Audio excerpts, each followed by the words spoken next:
Hindu analysis editorial by Rathod IAS. Thank you, Rathod IAS. Really took help of the Hindu analysis to enrich my content. Hindu analysis articles. Rathod IAS. Hindu analysis. Hello and welcome to Rathods IAS Academy. Today in this session, we are going to see current affairs of 19th June 2024. So let's get started with our discussion, and now let us see the front page of Delhi edition. So in this front page, so there is one article which is continuation of yesterday's article.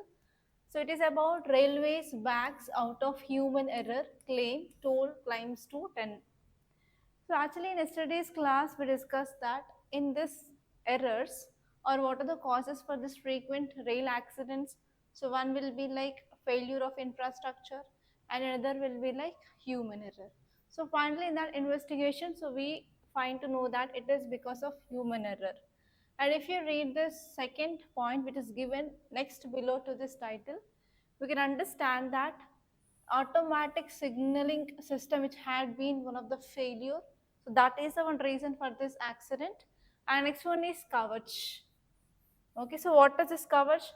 To know about this Kavach, if you read this last paragraph, Kavach train protection system is yet to be installed for regions rail network.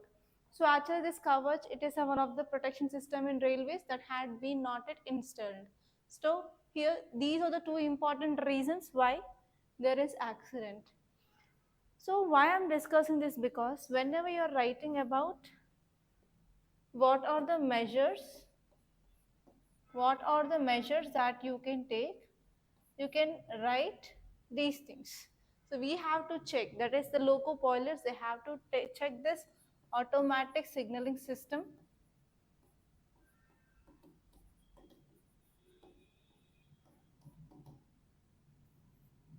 Automatic signaling system, whether it is working or not before starting of train. And next one is we have to ensure that cover should be installed, because if you clear this UPSC, in UPSC we also have this IRTS, Indian Railway Services, right? So here you need to implement this program. So I want to let you know about this. Clear? Okay. So nothing much is important in our today's article, because already what is relevant that we had discussion in our yesterday's class itself. So these are the 2 points that you have to know, and these 2 points that you have to add in your notes that you had yesterday. Okay, so in this way you have to update your notes. So that is the only article in your front page which is relevant, and simply we are leaving the city page. Okay, so mostly our paper had filled with advertisements only. You can see how many advertisements are there.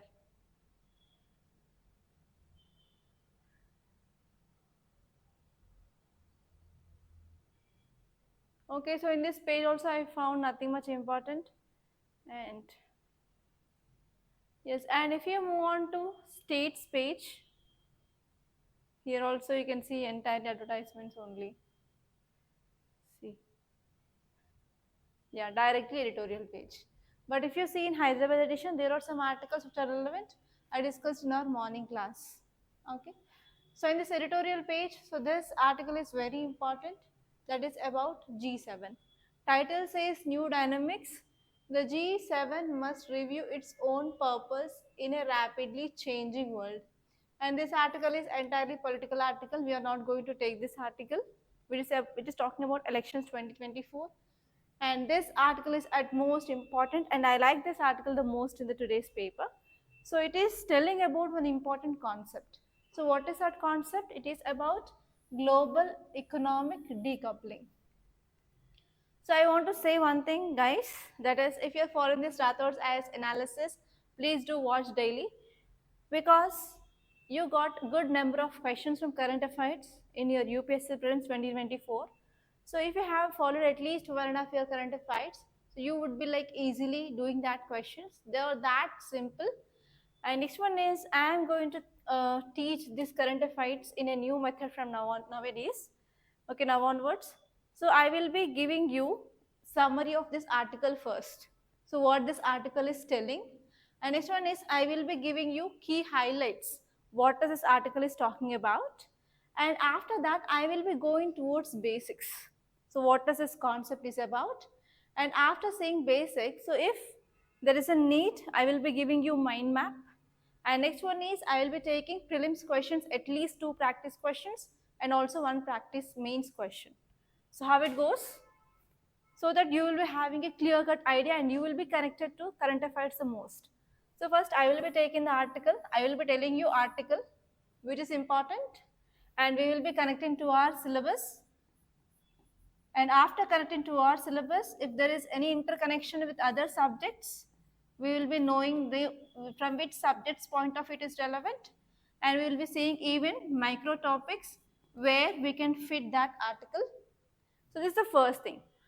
After that, the second step we are going to see is summary of that article. So what it is talking about. After seeing summary, we are going to see key insights. Okay, key insights of that so and so article.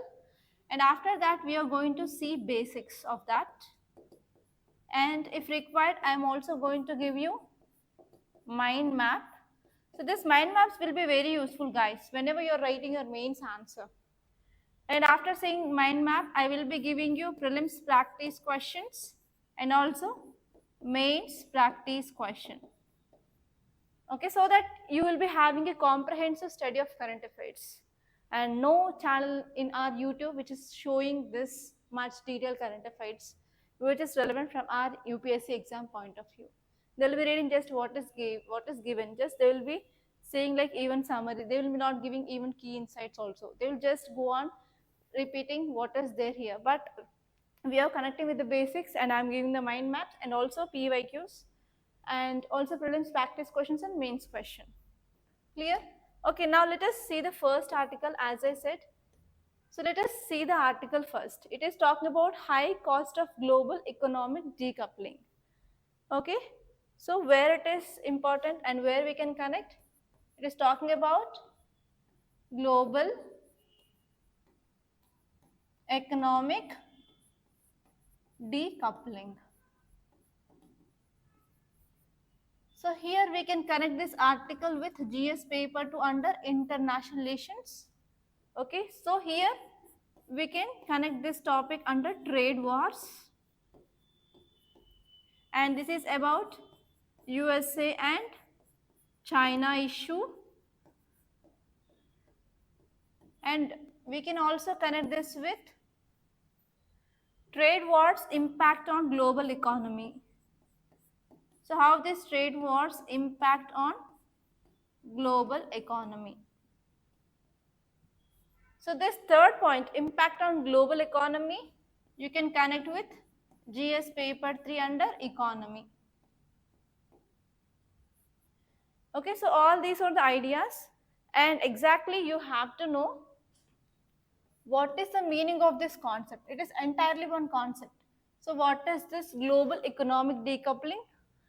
And next you have to see how this decoupling is happen. That means what are the actions of USA and China leading to this global economic decoupling, how they are doing this. So all these things that you have to see, and even you have to think what will be the impact. So yes, you may understand like here USA and China, they are fighting. So why you are bothered? Why you are bothering? Like why this China and if these two countries are fighting and bothering, why? What is the impact? So you have to see impact from two things. So first one is impact on India. Second one is impact on globe or world together. So here also you have to see different levels. So all these are the different ideas regarding this global economic decoupling, and here you can expect only mains based question, not prelims at all. So if in case if you want to see from prelims, you can get question regarding USA and China, that too from map based question. And in 2024 prelims which held recently, there was a question regarding USA and Canada border, so which is the longest border in the world.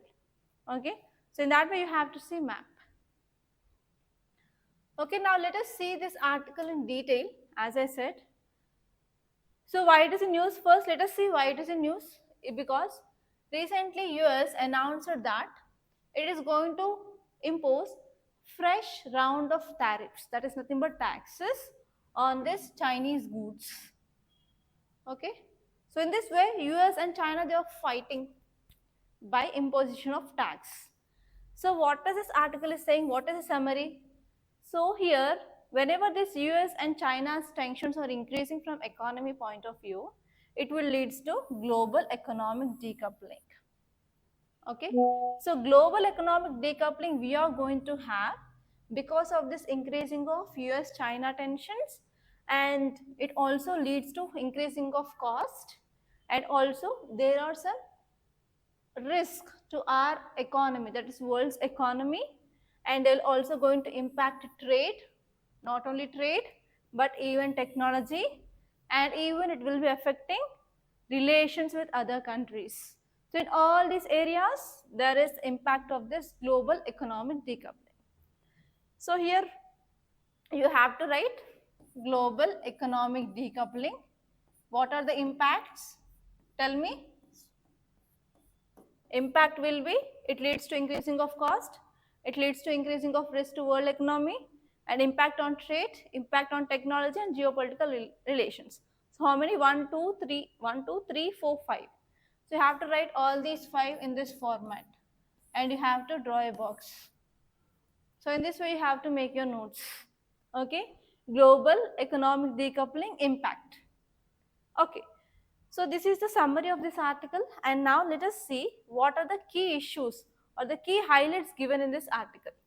So I tried to give some good images, but they had been lost their color after converting into PDF. I can't do anything for that. Okay, so first one is there is increasing. Escalated means nothing but increasing. Okay, so increasing of tariff. Tariff is nothing but simply tax. So whenever there is increasing of tax, that will cause trade wars, and now it is between US and China. So this trade war, it is driven by political considerations.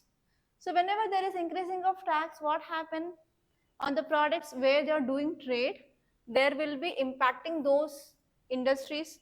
For example, China is very much famous for electric vehicles and especially batteries, lithium ion batteries are used there. Okay, and also medical devices.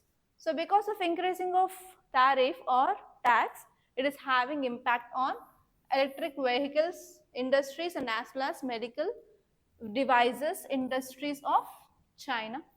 Clear? And next one is, it is called as protectionist measure.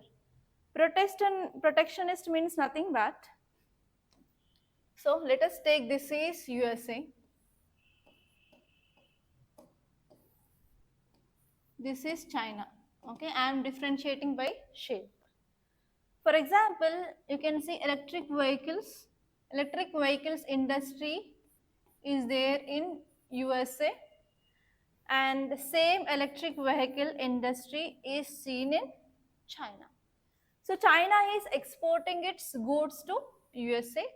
On these goods, here USA imposing taxes, that too heavy taxes. So this is the issue right now. So the same electric vehicles industries are present in USA and as well as China. So why there is increasing of tax now? So now USA, it want to promote its own industries, right? So because of this, they are increasing or improving the tax on these products. Understood the relation? Or else shall I dig deep, Venkat? Dig deep?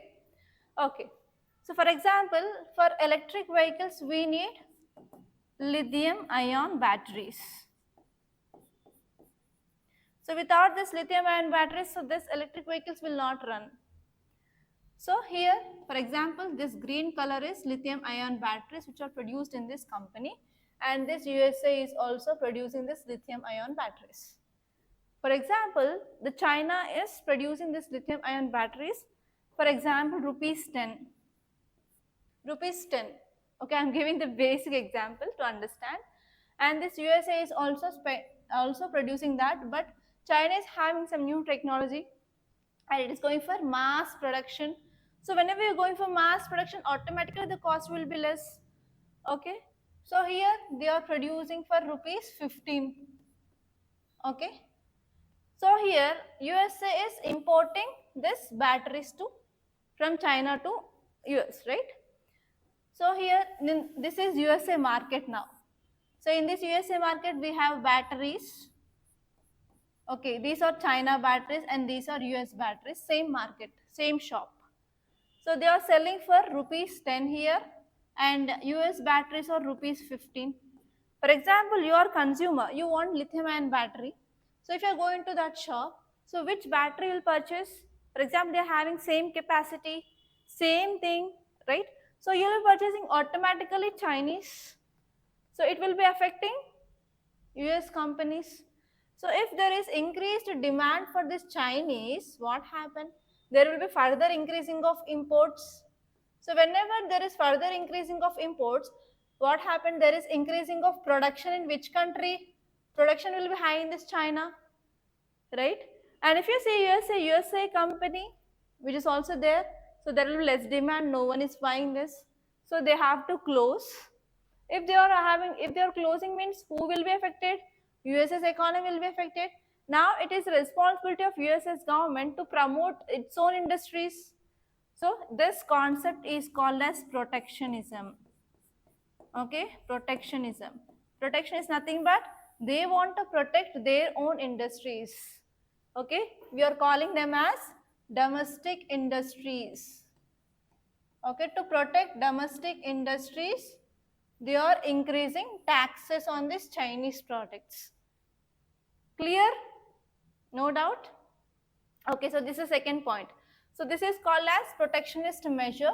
So because of this, what happened? There will be increasing of price of these Chinese products in US market. So that they are promoting their own industries, domestic industries.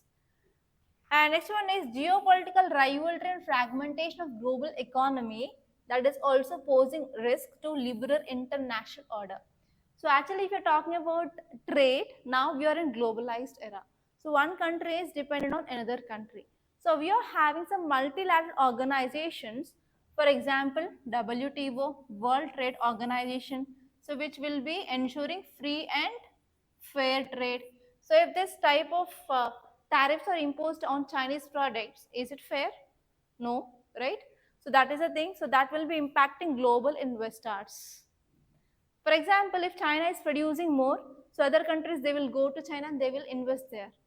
So if in case of increasing of tariffs, whenever that is decreasing Chinese exports, then whether you will be interested to go and invest in China? No.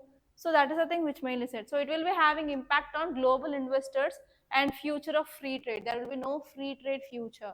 So every country wants to promote their own domestic industries. Understand the point, understand the things. And next one is actually many economies which are heavily dependent on China, because you know that China's economies depend on exports. It will be exporting a lot.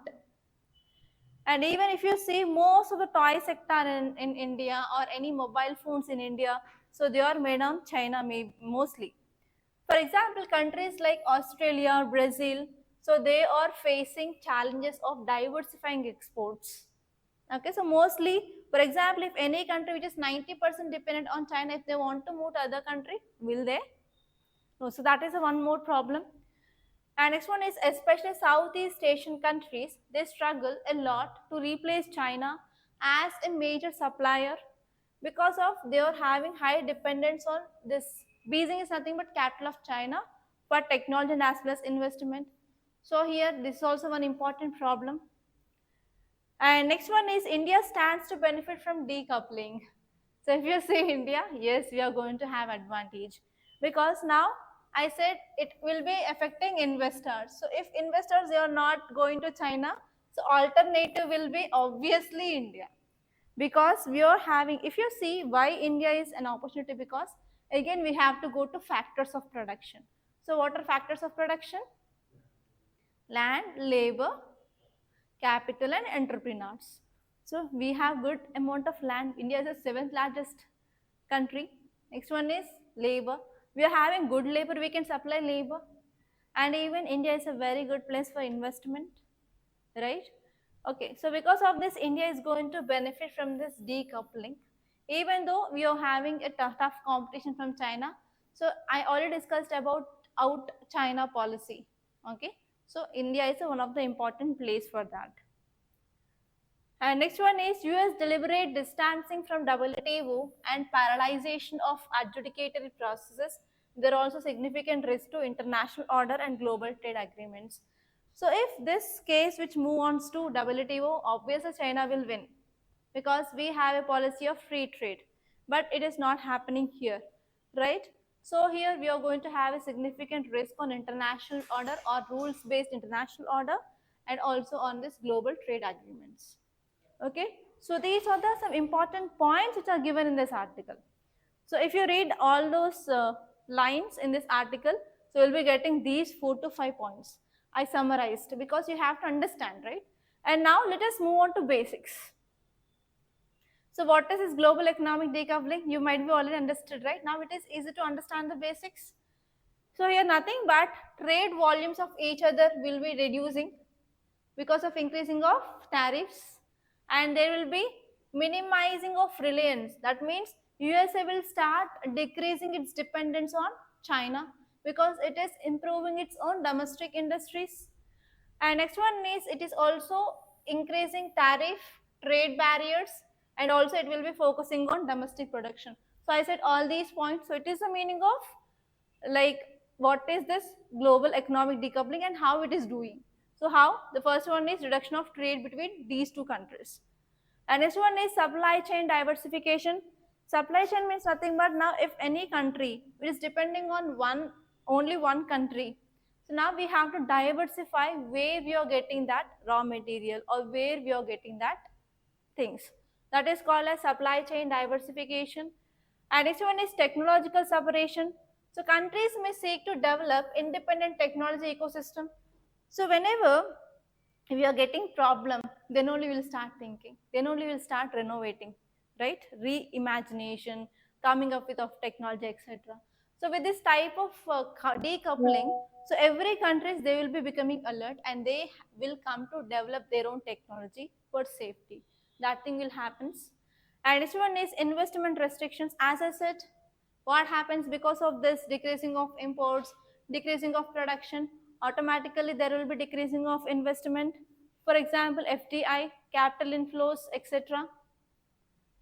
And next one is geopolitical strategies. Yes, why decoupling happens? Because of security. For example, we are in India.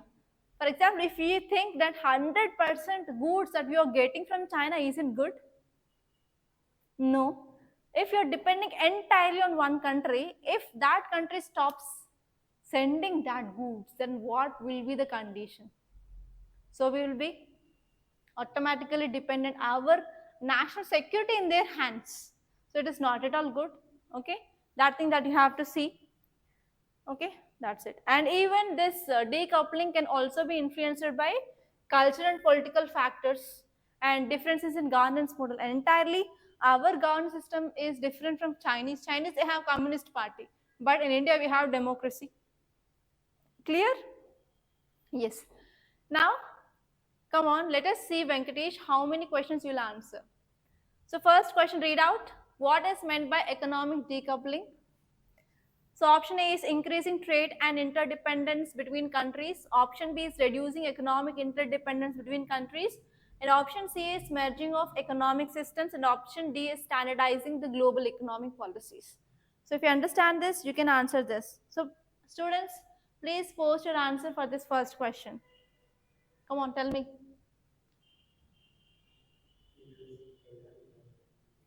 Will be increasing? Increasing or decreasing? Yes, option B, that is reducing the trade and economic interdependence. Okay, they are focusing on protectionist policies. You read the second question. Economic decoupling between major policies like US and China are primarily driven by A. Cultural exchange programs. Next one is geopolitical strategies and national security concerns. And next one is globalization efforts. And next one is shared technological advancements. Yes, because of technological advancements. Clear? Understood now? So in this way, every day we are going to have analysis Okay, so actually I didn't attach any mind map in this first article, but in the later articles I attach it. I will be showing you that. Yeah, next I want to give you one mains question. So take down this question. Question is, analyze the potential long-term economic impacts of prolonged economic decoupling between two major global economies like US and China. So try to write an answer, and the word limit is 150 words, guys.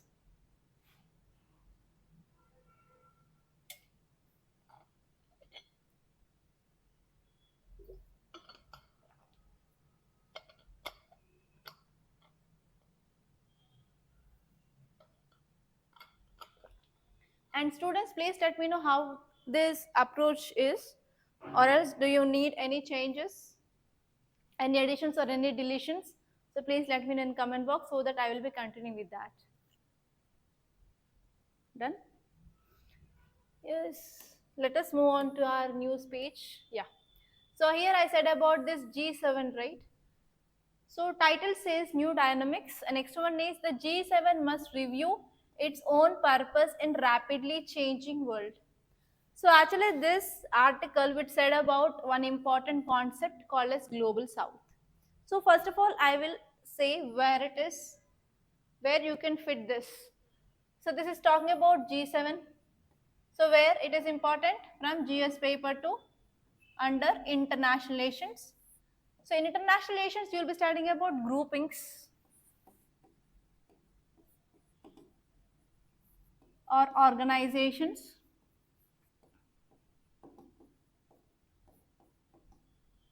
So from this point of view it is important. And next one is, you have to see other areas like some basic facts. Already we discussed in our earlier classes, like how it is formed, so what is organization, who are the members, everything that you have to know. And apart from this, now it is talking about global south. So this concept is very important. It had been recently emerged, this word. So here actually this G7 countries are developed countries, and this global south are developing countries or least developed countries. How this G7 have to take steps to address problems of global south. So this is the thing which mainly given in this article. Okay, so all these are the dimensions that you have to see.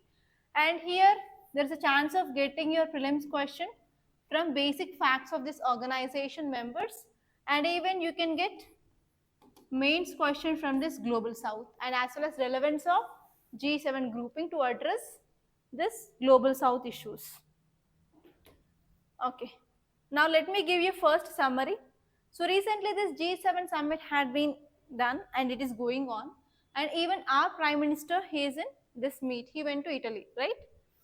So here the summary says that G7 must adapt to changing world, and it has to engage with global south countries and have to re-evaluate its purpose. So if you're having this type of groupings, as I said, like, so what, who are the members? There will be developed countries. So in that developed countries grouping, they will be developing, they will be discussing about the issues of their common interest. But whether they will be discussing issues of this developing countries or least developed countries, very less chances. So if India had been like invited, so India is representing there. So there India gets chance to discuss, or else we don't, right?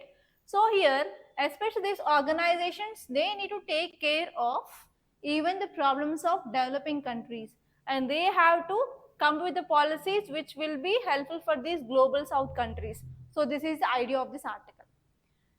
So let us see the highlights of this article, what it is saying. So first one is G7's shift towards engaging with global south countries signifies that recognition of changing global power dynamics, and there is a need for inclusivity in decision making process. So actually whenever this G7 country which had been invited India for this meet means, we can understand that there is increasing of global power change. So as I said earlier where the power used to be? In Atlantic Ocean region. In Atlantic Ocean region we have power, and now the power has been shifted towards Indo-Pacific region. So to say that yes, there is shifting of power from Atlantic to Indo-Pacific region. So this is one example. Okay, this is one example, right? And next one is there is lack of concrete outcomes in G7 meeting highlights the diminishing effectiveness of grouping in addressing global challenges. So it is also an important thing which raises questions about the relevance of current geopolitical landscape. Okay, so whenever these type of meetings are happening, if they're not having good outcomes, then there will be again the question will be raised that what is the relevance, so why we have to focus on that, so why we are bothered about that. And next one is even India has started focusing on technology, for example, AI, machine learning, etc. So here, because of this, the global south issues underscores the importance of innovation and as well as collaboration addressing global inequalities. And next one is also we can say that G7 it is one of the failure because it is not holding formal bilaterals like key partners like US, Canada. They reflect that there is some strained relationship. There is decreasing of relationship between US and Canada. So because of this, yes, the ability of addressing the issues of this global south and as well as pressing global issues had been decreased in this G7. And next one is G7 is also developed countries. They are belonging to mostly Europe, and they also started funding to this Ukraine, and they are supporting this Ukraine military economically and as well as by providing equipment, etc. So because of this, yes, there are some challenges of finding sustainable solutions. Okay, because these developed countries itself, if they are promoting the wars, then how can they ensure the sustainable solutions for this complex geopolitical issues? They can't, right? And next one is G7's renewed commitment to infrastructure corridors like IMEC. So even we discussed about IMEC corridor recently. So this IMEC is nothing but India wants to connect Europe, that is via West Asia, and we have to focus on this IMEC as well. And next one is G7 needs to reassess its identity and as well as purpose. Okay, and we have to also deal with the challenges of this least developed and as well as developing countries. So now let us go towards basics. So what is this global south? So global south is it is nothing but the group of countries. So normally they are located in southern hemisphere, but even if you see countries, they are also present in northern hemisphere as well. For example, India is part of global south where it is located in northern hemisphere, and even some countries of Latin America, they are also part of this global south. Especially these countries, they came towards together and they formed this word called as global south because on this wealth, on this development criteria, etc. Okay, and if you see here, I came up with one mind map. So this mind map says about what are the characteristics of global south. So first one is economic development. So actually these countries, they are having very low GDP. Okay, GDP is very low. GDP is nothing but the total value of final goods which are produced within a country within 1 year. Okay, that is a time period. So these countries are having low GDP. They are not like highly developed countries. And which one is most of these countries economies depend upon agriculture. Agriculture is a primary sector. Even India's economy is based on primary sector, that is agriculture. So this is the first important characteristics on economic development. They are having low GDP, and this one is their agriculture is depend upon this primary sector. Okay, economy is depend upon agriculture or primary sector. And second one is if you see social indicators, so we are seeing two indicators, especially poverty, education, and even you can add about health also. So in poverty, they are having very high incidence of poverty, and even there is very huge income inequality. And next one is they're also having very low levels of education attainment and even very less literacy rate. And next one is political and institutional factors. Yes, they are focusing on governance. So, but in their countries, they do not have proper political stability. There is political instability in this global south and even highly rampant corruption and weaker governance structures. So these are some common characteristics of governance in this global south. And next one is they're also having history of colonialism, that had those countries, they had been ruled by some European countries. It may be like Portuguese, Dutch, English, France, etc. And next one is regarding environment and resources. So first one is natural resources. So these countries, they are having very rich natural resources, but whatever the resources are there, they already had been exploited by this colonial powers. Even India is also an example. And next one is environment challenges. So these global south countries, they will be facing issues like deforestation, biodiversity loss, vulnerability to climate change, etc. Clear? So these are the different characteristics of this global south. You can make this type of diagrams whenever you are writing your mains answer. Okay, and now let us see other two prelims questions from this topic. So one is, which countries are members of G7? So I gave you four options A, B, C, D. Please let me know which is the correct answer for this question. And second one is, the primary focus of G7 is on. Option A is military alliance, whether it is military alliance like NATO. Or next one is whether they are focusing on economic policies and the global economic governance. And next one is whether they are focusing on cultural exchange and education. And third one is sports and international competitions. So in which areas they are primarily focusing on. So please let me know answer for these two questions in the comment box, don't forget. Okay, and next question is, which of the following regions not typically included in this global south?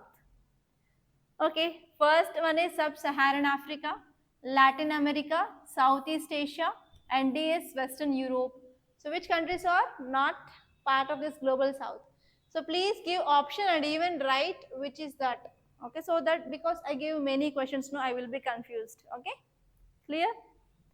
And one main question of this topic is explain how this concept of global south helps in understanding global inequalities.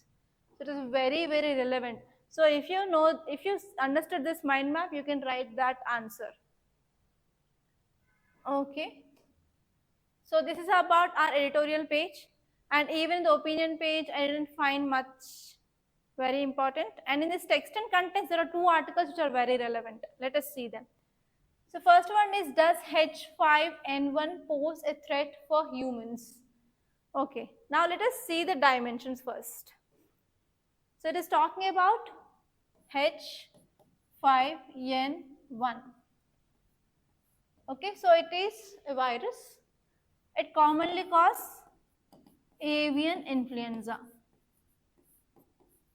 It is also called as bird flu. You might have heard this word bird flu, right? It is caused by this H5N1. So here, where we can fit this topic?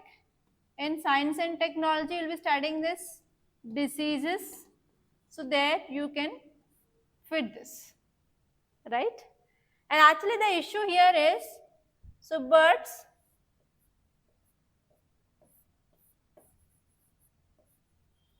okay. So birds, they are getting this infection. Okay, we are rearing birds. For example, in poultry, ducks, chicken, that is hen, right? So whenever they are getting this, so humans, they will be going into their sheds, poultry farms, and they will be doing some activities like cleaning and providing food or water, etc. So they will come in contact with these birds. So whenever contact is happening, so this virus which is there in these birds, they will be transmitted to humans. So recently one human died because of this infection by H5N1. So because of this is the news. And especially you have to know the concept called as One Health. One Health, it is very important. So recently Kerala, it's want to focus on this One Health. So One Health is nothing but it will be including health of animals, health of humans, health of environment together. So this concept is called as One Health.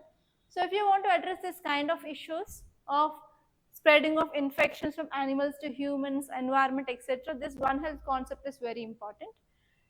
And here you can get your mains based question from One Health, and from H5N1 you can get prelims based question. Clear? And I will give you some basics of this. What is this One Health? What are the things which are there in One Health? Everything. Don't worry about that. So if you see the summary of this article, it says that this H5N1, that is bird influenza, so which is also posing a potential threat to humans. And now it is started spreading from these animals to humans. So because of this, now Kerala government started implementing this One Health strategy. So this One Health strategy, why this Kerala government had been implemented? Because for this early detection and as well as early containment purpose. So if you see the highlights which are given in this article, so first one is, so this H5N1 virus, it is starting spreading from birds or cattle to humans. So because of this, it is one cause of concern now, because there is increasing of transmission from animals to humans. And next one is, so this H5N1, if it is transmitting from animals to humans, so never it had been happened before, but now it is transmitting. So whenever if it is increasing the transmission, that can lead to next global pandemic, because now it is infecting the humans, but never it had been before. And next one is, if you are not going for early detection and containment, so it is going to have the rapid spreading of virus in the humans. For example, if I am working in a poultry farm, if I am cleaning every vessels, or if I am providing food or water, everything. So if I got this infection, so I will be having conversation, or like I will be active in my home, I will be doing household works. So my family people, they will be getting infection from me. And if they are going outside, so they will spread infection. So it will be like next pandemic like COVID-19 that we had. And we have to take some precautions, like for example, we have to avoid having exposure to this infectious bird, or we have to monitor the symptoms, like what symptoms that you are getting, like flu or cough or fever, etc. And if cattle like buffalo or cow, they are getting this infection, so we will be going for milking. So after taking milk, we have to pasteurize that milk and well cooked poultry products. So these are the steps that we can take, like precautions. And Kerala is implementing this One Health strategy. Okay, so we have to see what is that. And actually for this H5N1 positive cases, so what is the medicine that they are giving? They are giving antivirals, that is Tamiflu. Tamiflu. Okay, this is the medicine that they are giving. And actually Kerala is prioritizing this One Health, especially for disease surveillance method. So these are the 7 points which are given as highlights in that text and context. So now let us see what is this One Health, because it is very important concept from your mains. So One Health is nothing but we are addressing complex health issues, like we are taking all these people as common, like humans. So we are taking animals, we are also taking environment. So if you are writing an answer for this One Health, so draw this diagram, human, animals and environment. So this concept is called as One Health. It is an integrated thing. And actually, so this One Health which recognizes health of people is dependent, or it is connected to the health of animals and as well as shared environment. So if you're in an environment which is very clean, you will be automatically healthy. So if you're staying in an environment which is having more pollutions, more infections, obviously there is a chance of getting that infections to you also, right? So because of this, yes, we have to address each and everything which is present around you, like animals. For example, if you're having pets like cats, dogs, so if they are getting disease, automatically that disease can be spread to you, right?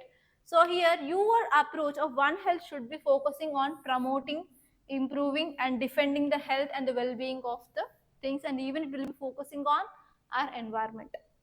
So I want to give you one more mind map. It is talking about the key principles of One Health. So first one is there is interconnectedness, right? Our health is dependent on ourselves, our animals, and as well as our environment. Okay, and actually this interconnectedness which will help to understand how this disease is transmitting from one to another, right? And next one is it is a multidisciplinary collaboration. So it involves cooperation from different sectors.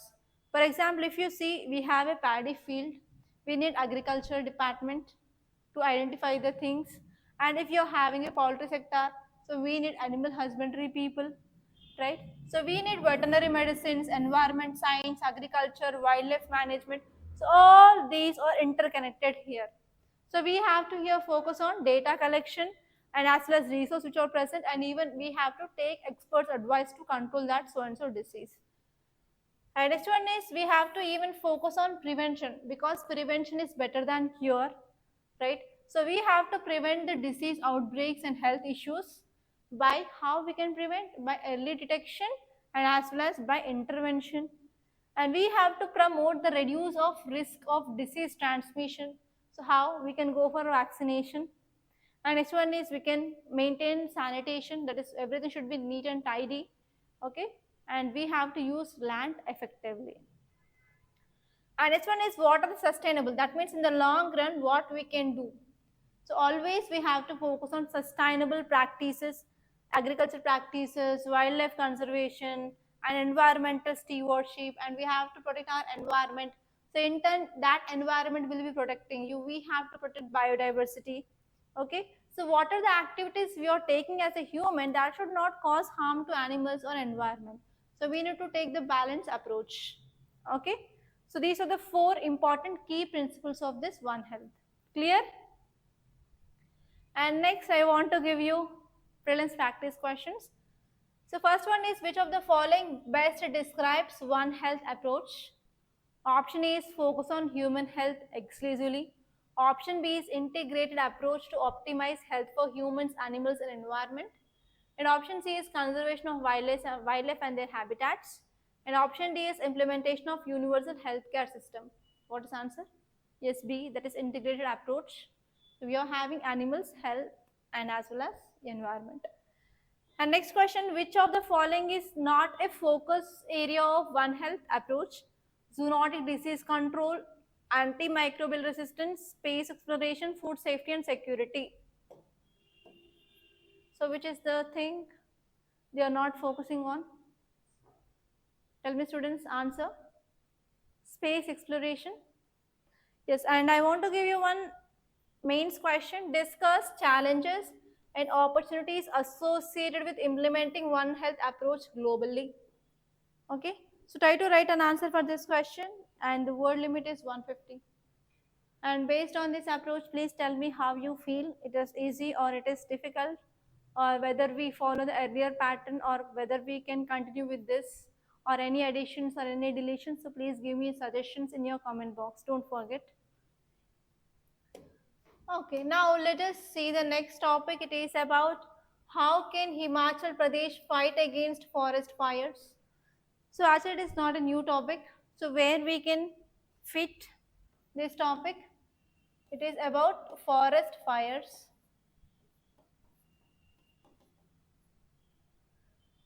So in geography, GS paper 1, we have to see this topic under natural vegetation. So which kind of vegetation we have and how it is causing this forest fires. And next is GS paper 3 under disaster management. We can connect this topic because it is causing loss of biodiversity, loss of forest, deforestation, everything. So here, what are the things you have to focus? What is the meaning of forest fire? And second one is what are the causes? So in this causes, what you have to see? Natural and man-made causes. And you have to see what is the impact, okay, and what are the measures can be taken, right? So all these are the important areas that you have to focus. And now let us see this article in detail. So first of all, let us see the summary of this text and context. So Himachal Pradesh, it is facing with wildfires, we know that. So Himachal Pradesh need to democratize forest management, and we have to fight forest fires effectively, and we have to protect environment. So how? steps can be taken by Himachal Pradesh government to address this issue. So those things which are given here, and if you are becoming a forest officer, you can implement those steps directly. Okay, so forest fires in Himachal Pradesh were exacerbated by moisture stress. That means there is decreasing of moisture. So whenever there is moisture, so there will be no fires. For example, if you want to stop the fire, you will be taking bucket full of water and you will be pouring this water, right? So whenever there is decreasing of moisture, yes, this type of activities will going on. And because of this human activities also, there is a significant damage of forest is happening now because of forest fires, and also there is impact on wildlife. And this one is transformation of Himalayan forest. So over last 2 centuries, so because of commercial interest, so they are going for deforestation, and because of this also there is a vulnerability of this forest fires. And next one is democratization of forest management. So democratization of forest management is nothing but, in democracy, what is the meaning? By the people, for the people, and of the people. So we have to involve local communities, especially if I am a forest officer, if I am in Himachal Pradesh, if this forest fire is going on, so I am taking my own decisions or my own things, but they are not working. So how they will work? So whenever we are involving these local communities, because these local people, they are living there from centuries, but I am started working, for example, last 2 years or 3 years, I don't know properly, right? So they are living from centuries, generations old or there. So they know exactly what is happening. They know how changes are happening. So what changes led to what, they know better, right? So here in the decision making process, we have to include these local communities, and we have to take their decisions also into consideration for conservation of forest, right? And next one is whatever the water springs are there, so we have to revive them. Okay, how? So if we are going for deforestation, there will be no rainfall. If we are going for afforestation, again we can see the rainfall, and if there is good rainfall, again the springs, they will come back, right? So we have to focus on reviving of water springs through check dams and other things that we can take, like how can we balance our ecology, biodiversity, etc. And next one is we have to implement a mix of scientific knowledge and community practices. So actually, this Himalayas, they are having which forest? Coniferous forest. So in this Himalayan regions, we have these pine trees more. So these pine trees are nothing but, they will be in conical shape like this. Okay, so whenever there is no rainfall, they will become dry soon. Okay, they will catch fire fast. Okay, so we have to remove this rather than so that we can mitigate this forest fires to some extent. Okay, and even for disaster, yes, if you want to stop the disaster, we have to require, or we need to have some funds. So where can we have funds? So we can support the 16th Finance Commission, and we can get some more funds from this 16th Finance Commission for especially sustainable forest management, and we can take conservation of this forest in this Himachal Pradesh. So all these boxes with these diagrams, these are nothing but the insights of this article. And now again one mind map, it talks about causes of forest fire in Himachal Pradesh. So first one is natural and second one is artificial or man-made. So first, natural means because of lightning, it will cause some heat, right? And next one is lightning can ignite fires because they will release some heat. And next one is because of dry conditions, so there is no proper rainfall, and whenever there is high temperature and low humidity conditions, so they are prevailing in Himachal Pradesh. They are the leading causes for this forest fires now. And human made or artificial causes or man made causes, you can call it any name rather than natural. So first one is agricultural practices. So people, often farmers, after harvesting their produce, so whatever stubble is there, they will be setting up a fire. It is one important cause. And this one is careless behavior or negligent activities of people, like whenever they're going outside for trekking, etc., they will go for campfires. So that thing. And next one is discarded cigarettes and unmonitored burning of debris. So even though if they see something is burning, so they will not take any action, that will further spread. And next one is because of fire which was set intentionally by the purpose like land clearing or poaching also. These are the some important reasons for this fires in Himachal Pradesh right now. Okay. Now let us see the next one, that is what are the measures that we can take to prevent this or to mitigate this forest fires. So first one is we can take policy or legislation, means nothing but acts or laws. So we have to implement and we have to enforce strict regulations on this forest fires, and we have to engage local communities for management of this forest, and we have to prevent them. And next one is what are the fire management practices are there. So we have to go for early warning systems, okay, to detect and to respond to that fire quickly so that we can limit that forest fire to some extent. And next one is we have to create and maintain fire breaks, okay. And next one is we have to use controlled or prescribed burns to reduce amount of combustible materials, okay. We have to clear them, so that here community will, they will play a very important role. So people, they will go to the forest and they will they will collect this firewood, right, during summer season, so that should be allowed. And next one is what are the capacity building activities. So we have to train this local communities and forest department staff to prevent this type of incidents. And we have to focus on modern firefighting equipment, and we have to improve science and technology in stopping of this fire by this fire departments or local communities. And next one is we have to focus on awareness campaigns. So we have to conduct awareness campaigns so that we can educate people about the dangers of this forest fires and how we have to promote them, and we have to release information regarding fire safety to the people. Clear? So all these things that we can do. And one question is, discuss the main causes of forest fires in Himachal Pradesh and their impact on environment and local community. Suggest measures to effectively prevent and manage forest fires in the region. Okay, so this is the one question that you have to answer, and you can write answer for 250 words. It is not a single answer. Okay, so that is from your text and context.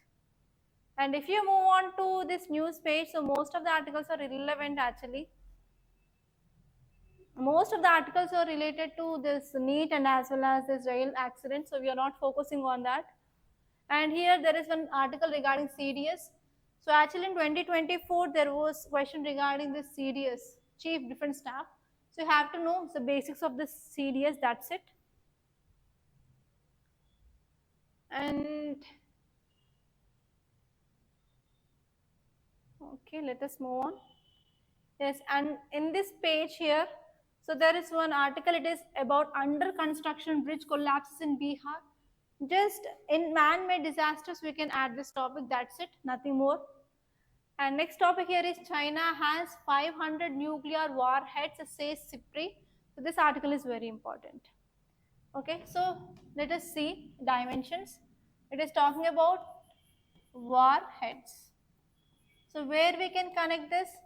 From science and technology, which comes under GS paper 3. So you have to see what is this SIPRI report.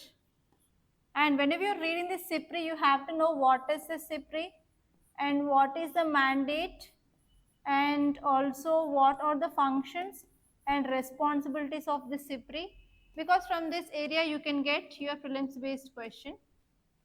And here under this warheads, you have to know what is this meaning of warheads, and you have to know data of our warheads which are having by China and Pakistan, which is given in this article. And you have to know about missiles that we are using to launch this warheads and what is the significance of this warheads. So you can expect both prelims and mains based question from this. So what is summary? Summary says that China has 500 nuclear warheads, India has 172, and Pakistan is having 170. So first one is, we can say like China is having a very good warhead number so that it can surpass India and Pakistan. Okay, it is a very important concern now, because if our neighboring country is having more number of warheads, yes, we are having fear, right? For example, if you are living in a house, beside your house if there is any police person or any terrorist, you will be getting automatically fear. That is the thing which is happening here. So because of this data now, there is increasing of concern on regional stability. And actually India is also focusing on expansion of nuclear triad, that is focusing on how we have to deter. For example, if suddenly China had attacked or Pakistan had attacked, so we have our own mechanisms that to how to re-attack them, that is called as deterrence capabilities, and we are focusing on that. And next one is India is also developing undersea capabilities, for example torpedoes. Okay, for example submarines we are developing. Okay, India is also launching new submarines. So it is saying that yes, we are also signifying or we are also modernizing our equipments and also our nuclear forces. And we are also having our advancements in missile technology. So these missiles are nothing but the launching vehicles of these warheads. Okay, that is the thing which mainly said. And what is the meaning of nuclear warhead? Nuclear warhead is nothing but is an explosive device that derive from its power will be getting from nuclear reactions. In this nuclear reaction, we have fission reaction and fusion reaction. So some may be fusion, some may be fission reactions. So again, one mind map. So what are the key aspects of nuclear warheads that you need to know? So first one is, if you're talking about types here, we have two types, fission and fusion bombs. For example, fission means nothing but the nuclear fission will happen, that will release huge amount of energy. For example, you might be knowing about nuclear bomb that had been dropped in Hiroshima and Nagasaki. So that is an example of fission bomb. And next one is we have fusion or thermonuclear bomb. They are also called as hydrogen bombs. Okay, and next one is the components of this nuclear warhead. So in nuclear warhead, for example, this is a bomb. So here we will be having fissile material. Fissile material is nothing but uranium or plutonium. So where this is acting as a raw material where the energy is produced. And next one is we have detonators. Detonators means yes, it is present here. So who will activate this reactions? So these are called as detonator. Detonators are devices that will act nuclear reaction. And next one is normally we have outer shell. Outer shell is called as casing. Okay, so these three are the important components of nuclear warhead. And next one is delivery system. So we have different missiles. So in these missiles we have intercontinental. That means if you're launching that missile in one continent, it can reach another continent. And next one is we have submarine launching ballistic missiles, and we have tactical missiles, and we have strategic bombers. Like we can take aircrafts and we can drop them. For example, in this Hiroshima and Nagasaki, they used aeroplane or aircraft. So those things. So these are the delivery system of these warheads. And I want to give you prelims questions. What does CIPRI primarily focus on its research and publications? First one is economic development, second one is climate change, third one is arms control and disarmament, and the last one is space exploration, where it is focusing on arms control and disarmament, option C. And next question, which organization publishes annual reports on global military expenditure, including information on warheads and nuclear arsenals? So what is the answer? Yes, now you can say. If I ask the same questions after 1 year, you can't. Right? So you have to revise them. Now it is easy, right, to answer these questions. So same way in your examination also they gave this ABCD only, mostly. And I want to give you one mains practice questions. Discuss the ethical implications of development and deployment of nuclear warheads in global security. How do these weapons impact international relations and stability? Okay, so this is the one mains question. And if you go to our news page, again there is one article regarding heat wave. Heat wave hit North India, goes heavy on power consumption. So many a times we discuss this topic of heat waves. So just I will give you dimensions. It is talking about heat waves. So this article is important from GS paper 1 geography and GS paper 3 environment and ecology. So here from GS paper 1 you have to know details of this heat wave.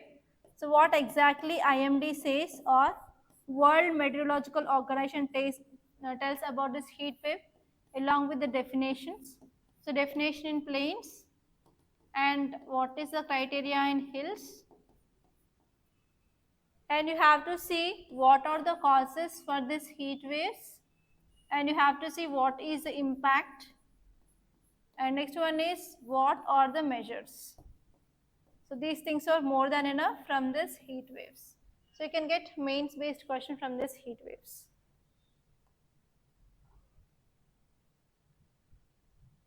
Okay, that's all. Okay, so these are the very important articles that appeared in our today's Hindu newspaper. So by this I'm concluding. And one more thing is we are going to launch mains answer writing practice course from this Monday. So that is about your daily mains answer writing. So I'll tell you the highlights of that course, what it is.